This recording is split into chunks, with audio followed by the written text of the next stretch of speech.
Welcome. I'm Sean with Blue Ridge Silverhound, and today we're talking coins. Today we're going to talk about the most significant 2000 Jefferson Nickels you should look for in change. From just regular plain old coins to errors. We're going to take a look at a number of coins that maybe, just maybe, you didn't know it's worth some money out there. Now, when I say 2000, we're not talking about a quantity. We're talking about the year 2000, the millennium. Just in case there's any confusion, that's exactly what we're talking about here. First of all, I want to say if this is your first time here, welcome. And as always, like, share, subscribe, hit the bell for instant notifications. You want to make sure that you put your settings on public so that way you do receive the notifications on time for any new uploads. So let's go ahead and jump right into it. So we are going to discuss the two main business strike coins. Now, what I mean by business strike coins is that these are coins produced by the mint that were intended strictly for use in circulation. So in commerce, using at the coffee shop or maybe at the restaurant or, your favorite store. This is all used for circulation. All right, so we have a Philadelphia minted coin, which is what you see here on screen. And there is also a Denver minted coin in which we will talk about here momentarily. The 2000 Jefferson Nickel, of course, what I like to do in these type of videos is just kind of preface the mintage information, how many of these were produced for each of these mints.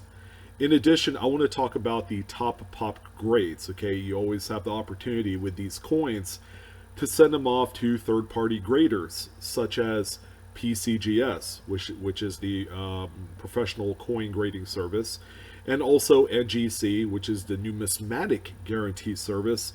And there's also Annex, there's ICG, there's a number of various third-party graders. However, PCGS and NGC are the top two in the industry. So we're going to focus first and foremost on the Philadelphia minted coin. All right, there is no shortage of these. Okay, as we get into the modern years of coinage, the U.S. Mint has made quite a bit more of these coins. 846,240,000 total pieces were produced by the Philadelphia Mint during that time. In terms of the graded population, okay, the top graded assigned grade of a 2000 P Jefferson Nickel is Mint State 67 full steps, in which there are only 10 examples in existence. It seems to be that this coin has a lot of potential because there's not a lot of them in the population data reports through PCGS or NGC. And in addition, these coins, whether it's a Philadelphia or Denver, are so well struck that more than often you're going to find these with full steps. So it's definitely a coin that is kind of flowing under the radar in terms of its gradability. I feel like that there's a lot of opportunity with this state. All right, like I had mentioned, Mint State 67 full steps, only 10 examples. The highest grade example was one that graded actually Mint State 66 way back July of 2003. Bowers and Marina Auctions sold this example for $2,530, which is quite a bit more than the actual market value is for a Mint State 67 full steps, where the actual price guide value is about $600. Given the few extra pieces that have made its way into the marketplace since that one example in 2003 that's sold through Bowers. So let's go ahead and discuss the Denver minted coin that you see here. Again, no shortage. There is actually nearly double the quantity of these coins produced by the Denver Mint. 1,509,520,000 total pieces were made. All right. The Denver minted examples compared to the Philadelphia pieces are in much higher, not only quantity, but quality. The Denver Mint is well known for their quality control. So you're going to find quite a few more of these with much better strikes and much better luster and appearance. In terms of the total PCGS population, the highest grade is Mid-State 67 with full steps, in which only 12 examples have been assigned with that particular grade level.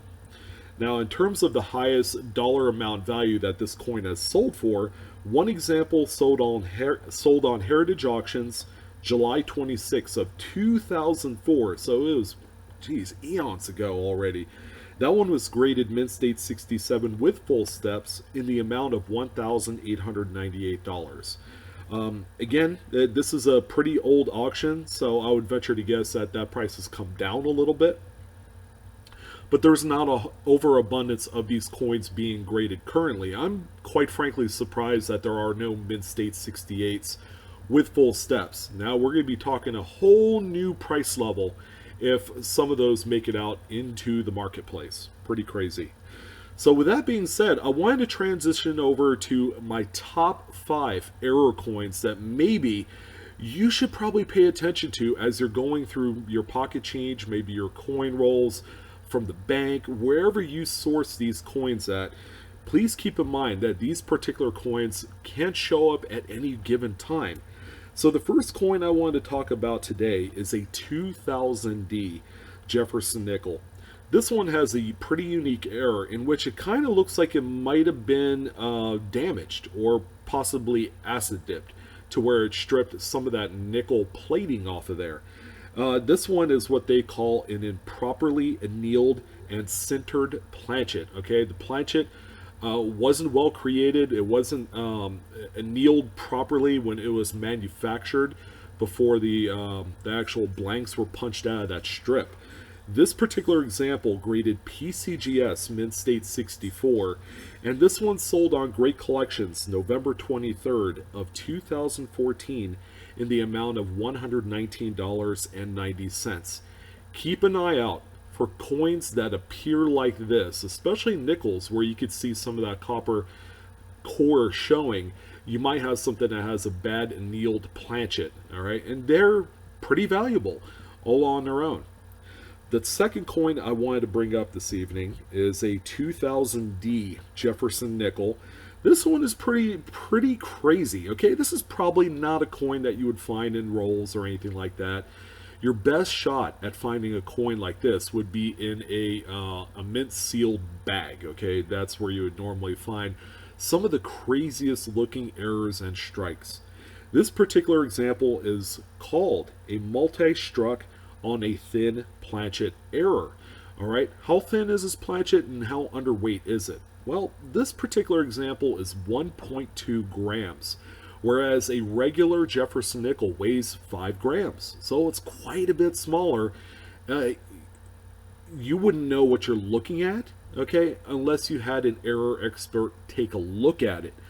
So this particular example here was graded by NGC as a Mid-State 62. It is probably one of the most unusual errors I have seen in my day, and this one no exception. This one sold on Heritage Auctions April 29th of 2006 in the amount of $373.75. And I haven't seen one quite like it since. All right, we're talking almost 15 years worth of just going through tons of errors and haven't found another one that looks quite like this.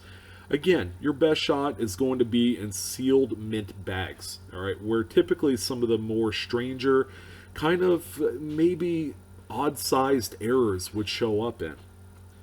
So the next coin I'd like to talk about today in this video is a 2000 P Jefferson Nickel. Now this one here is pretty unique. I'm always a fan of coins that are struck on other sized coins or other denominations of coins.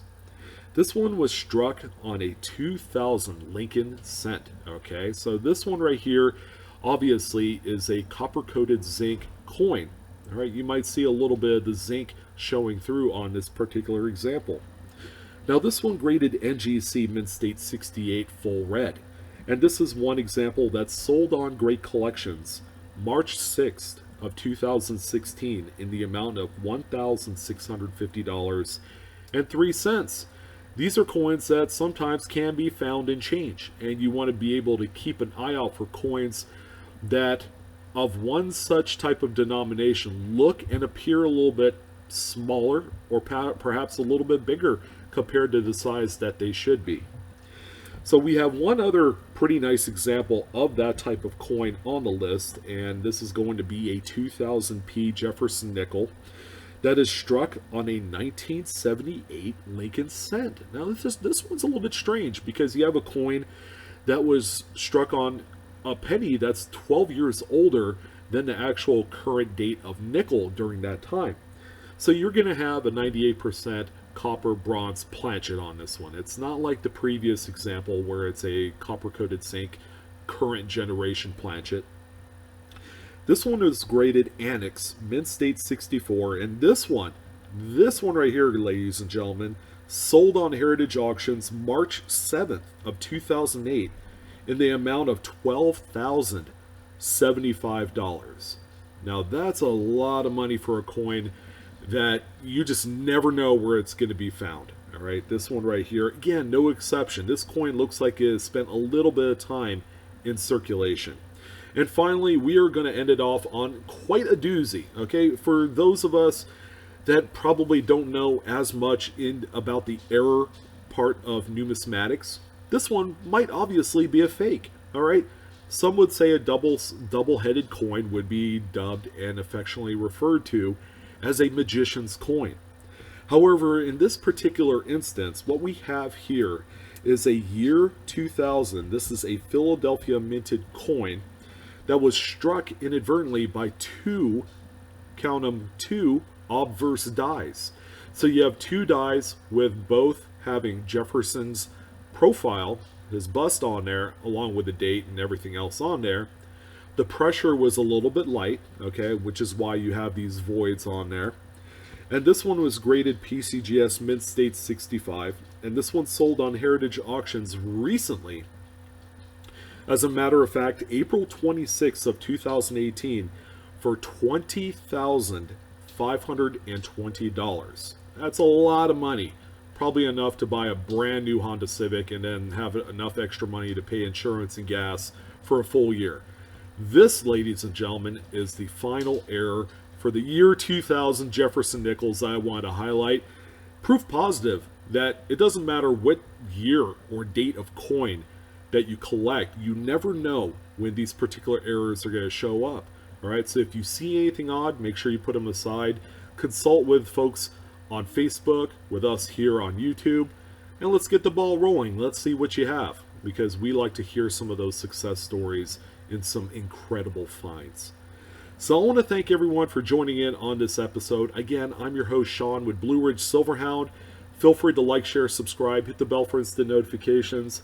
Thank you so much for joining and taking time out of your day. You guys have a wonderful treasure hunt, and I'll see you next time.